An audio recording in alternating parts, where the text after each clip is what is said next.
Hi, this is silentsolution. Today we are see how to perform installation in Ubuntu. apt update. First time we are updated. Now let's go. Just wget download our Chrome browser. Here is a download link coffee, right button and coffee. This you can coffee and this download command wget. This is my server. Here is no Chrome browser. Wait.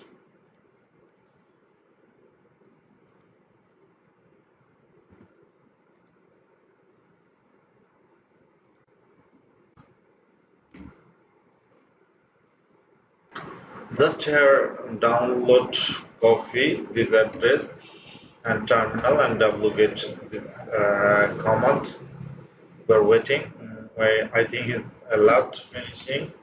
Now sudo dpkg